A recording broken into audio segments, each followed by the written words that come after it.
আওয়ামী লীগ ও জামাতকে এক কাতারে ঠেলে দিয়ে নজিরবিহীন ভুল করছে বিএনপি সরকার। অচিরেই বিএনপি টের পাবে তারা কি করেছে। তো দর্শক, অবশ্য তারেক রহমান কিংবা বিএনপি সরকার তারেক রহমানের নিজের কারণে যে ডুববে তা না, কিছু বাচাল তারেক রহমানকে ডুবাবে। যেমন আওয়ামী লীগ সরকার পতনের পর আওয়ামী লীগের আমার ভাইরা অনেকে পর্যালোচনা করছেন যে কাদের বাচালতার কারণে আজকে এই অবস্থা। এই জন্য অনেকে ওবায়দুল কাদেরকে দায়ী করছেন যে ওবায়দুল কাদের অতি কথন, আবার কেউ কেউ আরো অনেক মন্ত্রীকে দায়ী করছেন, হাসান মাহমুদ বা ইত্যাদি ইত্যাদি। এই এভাবে পর্যালোচনা চলছে। তো বিএনপি যদি এরকম পতন হয়, তো বিএনপিও তাদের কিছু লোককে দায়ী করবে। কেন, আওয়ামী লীগ তো 15.5 বছর দেশ চালিয়ে তারপরে পতন হয়েছে, আর বিএনপি 1.5 মাসের মাথায় তাদের পতন নিয়ে ব্যাপক আলোচনা হচ্ছে বিভিন্ন গ্রাউন্ডে। মানে বিএনপির কপালে বিপদ আছে। বিএনপি সম্ভবত সঠিক লাইনে না আসলে টিকতে পারবে না, তাদের পতন হবে, তাদেরকে হটানো হবে। এই কথা প্রথম আলো ডেইলি স্টার এই আলাপ এখন সামনে আছে। বিএনপি সরকারকে হটানো সম্ভব কিনা সেই আলাপ এখন এক্সপেরিমেন্ট করা হচ্ছে, তাও প্রথম আলো করছে। আপনি চিন্তা করেন যে বিএনপি কতটা ঝুঁকিতে আছে। আর বিএনপিও সেম ধ্বংসের দিকে পা বাড়াচ্ছে। বিএনপির এক বঞ্চিত নেতা, তাকে ঢাকা দক্ষিণ সিটি কর্পোরেশনের প্রশাসক বানিয়ে তারেক রহমান মূল্যায়ন করেছে।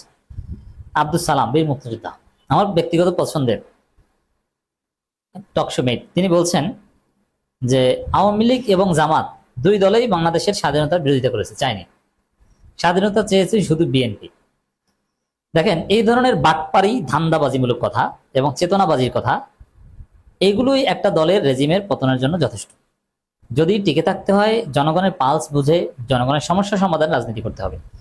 কিন্তু আপনি চেতনাবাজি যদি করতে চান, আপনার ধ্বংস অনিবার্য। তবে আওয়ামী লীগ চেতনাবাজি অনেকদিন করতে পারে, আর বিএনপি, আওয়ামী লীগ যদি 15 বছর করতে পারে, বিএনপি সেটা 15 মাসও করতে পারবে না। কারণ আওয়ামী লীগের চেতনাবাজি করার অ্যাটলিস্ট অধিকার আছে, জনগণ না মানলেও অধিকার আছে। কিন্তু বিএনপির তো অধিকারই নাই। তো বিএনপি সেই চেতনাবাজি করা শুরু করেছে। কি উদ্ভট পথে হাঁটছে বিএনপি। দেখেন, এরকম উদ্ভট পথে হাঁটলে তো পতন হবেই, আপনার তো ধ্বংস হবেই। এই যে কথাটা দেখেন, একজন বীর মুক্তিযোদ্ধা বিএনপি নেতা, গুরুত্বপূর্ণ নেতা, তিনি বলছেন যে আওয়ামী লীগ এবং জামাত দুই দলেই স্বাধীনতা বিরোধী, স্বাধীনতার পক্ষে শুধু বিএনপি। এটা তো দড়ি দিয়ে বাধা দরকার। কোন পাগল ছাগল, কোন গর্ত থেকে উঠে এসেছে? এ নাকি আবার মুক্তিযোদ্ধা? প্রথম কথা হচ্ছে যে আওয়ামী লীগ স্বাধীনতা বিরোধী, মুক্তিযুদ্ধ চায়নি, এই কথা বলা ইতিহাসের সেরা মিথ্যাচার। বাংলাদেশের মুক্তিযুদ্ধ হয়েছে আওয়ামী লীগ সরকারের নেতৃত্বে। মুক্তিযুদ্ধকালীন যে প্রবাসী সরকার ছিল, সেই প্রবাসী সরকারটা ছিল আওয়ামী লীগ সরকার। সেই প্রবাসী সরকারের রাষ্ট্রপতি ছিলেন স্বাধীনতার ঘোষক এবং স্বাধীনতার সর্বাধিনায়ক জাতির জনক বঙ্গবন্ধু শেখ মুজিবুর রহমান, এবং প্রধানমন্ত্রী ছিলেন তাজউদ্দিন আহমেদ, রাষ্ট্রপতি ছিলেন সৈয়দ নজরুল ইসলাম। এটা যে অস্বীকার করবে, সে মুক্তিযুদ্ধের ইতিহাস বিরোধী, মিথ্যুক, পাটপাট, ধান্দাবাজ।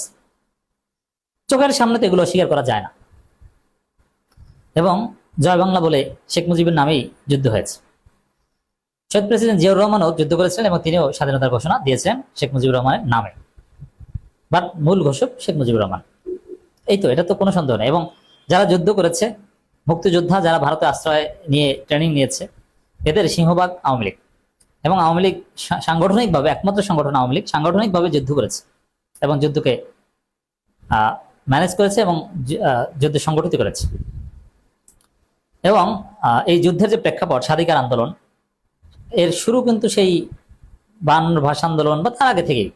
54 যুক্তকরণ আন্দোলন, 66 6 দফা, 69 গণঅভ্যুত্থান, তার আগে আইয়ুব খান বিরোধী যে শিক্ষা আন্দোলন এবং 8 দলীয় জোট, ডাক, নানান কিছু, সবকিছুর নেপথ্য ছিল আওয়ামী লীগ। এর মানে এই স্বাধীনতার প্রেক্ষাপট তৈরি করা, ঘোষণা দেওয়া, যুদ্ধ করা, যুদ্ধ সংগঠিত করা, বিজয় নিয়ে আসা, বিজয় পরবর্তী দেশের দায়িত্ব নেওয়া, A to Z ছিল সব আওয়ামী লীগ। আর এই বিএনপির বাটপারের বাচ্চা বাটপার, মৃত্যুকের ঘরে মৃত্যুকে বলছে যে আওয়ামী লীগ স্বাধীনতা বিরোধী ছিল। আরে ভাই, আওয়ামী লীগ ফ্যাসিস্ট। আওয়ামী লীগ বাংলাদেশকে স্বাধীন করেছে, করুক যে। আওয়ামী লীগ যদি বাংলাদেশকে যদি একদম আমেরিকাও বানিয়ে দেয়, তারপর আওয়ামী লীগ অন্যায় করলে তো আমরা ছাড় দিব না। আওয়ামী লীগ বাংলাদেশ স্বাধীন করে দিয়েছে, ফ্যাসিস্ট হয়ে উঠেছে, গণহত্যা করেছে, আমরা তাদেরকে লাথি দিয়ে সরিয়ে দিয়েছি। কোনোদিন আর আওয়ামী লীগের রাজনীতি বাংলাদেশে আমরা টলারেট করবো না। এইটাই তো নিয়ম। অন্যায় করেছে, ভালো কাজ করেছে, এই জন্য কি তারপরে অন্যায় মাপ না? কিন্তু আপনি এগুলো কি বলছেন আব্দুল সালাম সাহেব, যে আওয়ামী লীগ স্বাধীনতা বিরোধী ছিল? আপনাকে কে শিখিয়েছে ইতিহাস? এই যে উদ্ভট কথাবার্তা বলা, এগুলো তো আপনাদের ধ্বংস করবে। বরং এগুলো নিয়ে আপনি চুপ থাকেন, এগুলো তো কোনো প্রয়োজন নাই। আমাদের মুখ থেকে কেন বলালেন এই আওয়ামী লীগের যে প্রশংসা করলাম এতক্ষণ, এটা তো আমরা বলতে চাইনি, কারণ আমরা আওয়ামী লীগকে রাজনীতিতে কোনোদিন আর ফিরতে দেব না। কিন্তু আপনার কারণে এগুলো বলতে হচ্ছে। জামাত স্বাধীনতা বিরোধী ছিল, এটাও আপেক্ষিক। জামাতের অনেকে ব্যক্তিগতভাবে মুক্তিযুদ্ধ করেছে, আর দল হিসাবে জামাত স্বাধীনতা বিরোধিতা করেছে, বাট ফৌজদারি অপরাধ জামাতের বিরুদ্ধে ওইভাবে প্রমাণিত নয়, আর থাকলে বিচার হবে। কিন্তু বিএনপি একমাত্র, মানে এই যে আমরাই একমাত্র, অন্য সবাই খারাপ, আমরাই একমাত্র, এটাই ধ্বংসের কারণ হবে। আরে ভাই, বিএনপি তো মুক্তিযুদ্ধের প্রায় 8 বছর পর কায়েম হয়েছে। সে বিএনপি কে যদি বলে আর যে আমরাই একমাত্র মুক্তিযুদ্ধের পক্ষে ছিলাম, এর চাইতে ছাগলামি আর আছে? এই এই আব্দুল সালাম বলছেন যে জামাত আওয়ামী লীগ দুইটাই স্বাধীনতা বিরোধী, আমরাই ছিলাম মুক্তিযুদ্ধের পক্ষে। অথচ বিএনপি প্রতিষ্ঠিতই হয়েছে মুক্তিযুদ্ধের অনেক পরে, এবং বিএনপি প্রতিষ্ঠিত হয়েছে বেসিক্যালি রাজাকার এবং স্বাধীনতা বিরোধীদের সাথে নিয়ে, মুসলিম লীগারদের সাথে নিয়ে। তো দর্শক, সাজাপ্রাপ্ত অথবা জিয়াউর রহমানের ইন্ডেমনিটি পেয়ে মুক্তি পেয়েছে এরকম অনেকে বিএনপির গুরুত্বপূর্ণ নেতা ছিলেন। আবার অল্প কিছু মুক্তিযোদ্ধা বিএনপিতে ছিল, বিএনপির যিনি প্রতিষ্ঠাতা তিনি নিজেই মুক্তিযোদ্ধা ছিলেন। হ্যাঁ, এই বলে তো বিএনপি নিজেদেরকে একমাত্র মুক্তিযুদ্ধের পক্ষে সখী দাবি করতে পারে না। মুক্তিযুদ্ধ বিষয়ে জামাত বিএনপি সমান সমান, কারণ জামাতেও রাজাকার ছিল, মুক্তিযোদ্ধা ছিল, বিএনপিতেও রাজাকার ছিল, মুক্তিযোদ্ধা ছিল। এখনো জামাতেও স্বাধীনতা বিরোধী সে চেতনার ধারক দু একজন থাকতে পারে, এবং বিএনপিতেও আছে। এখানে মুক্তিযুদ্ধ ইস্যুতে রাজনীতি করতে গেলে ওখানে আওয়ামী লীগই সেরা। এখানে যুগ যুগ ধরে জামাত বিএনপি তো একই সাথে ছিল। জামাত নেতাদের 71 ইস্যুতে ফাঁসি দিয়েছে, বিএনপি প্রতিবাদ করেছে। মির্জা ফখরুল বলেছে যে দেশে কোনো যুদ্ধ অপরাধী নেই, যুদ্ধ অপরাধী হচ্ছে পাকিস্তানিরা। মির্জা ফখরুলের বিবৃতি, সেটা স্ক্রিনশট আছে আমাদের কাছে। এই যে আওয়ামী লীগ জামাত দুইটি স্বাধীনতা বিরোধী, আওয়ামী লীগের পথে হাঁটছে জামাত, জামাতের পথে হাঁটছে আওয়ামী লীগ, এগুলো কি? বা আওয়ামী লীগ কি আর আওয়ামী লীগের পথে জামাত হাঁটছে মানে?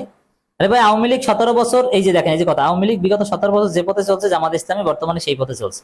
এর চাইতে স্টুপিড মার্কা কোনো মন্তব্য আছে? আওয়ামী লীগ 17 বছর ক্ষমতায় থেকে একটা পথে চলেছে, ওই পথে চলতে গেলে তো ক্ষমতায় থাকতে হবে। সেই পথে চলছে ক্ষমতাসীন আওয়ামী লীগ, আর বলছে জামাত চলছে, জামাত ক্ষমতায়। এই ধরনের গর্দভ টাইপের নেতাদের কারণেই বিএনপি সরকারের পতন হবে, বিএনপি বেকায়দা করবে। এই ধরনের দু একটা কথার কারণেই চারদিকে আন্দোলন ছড়িয়ে পড়বে, বিএনপি জয় বাংলা হয়ে যাবে।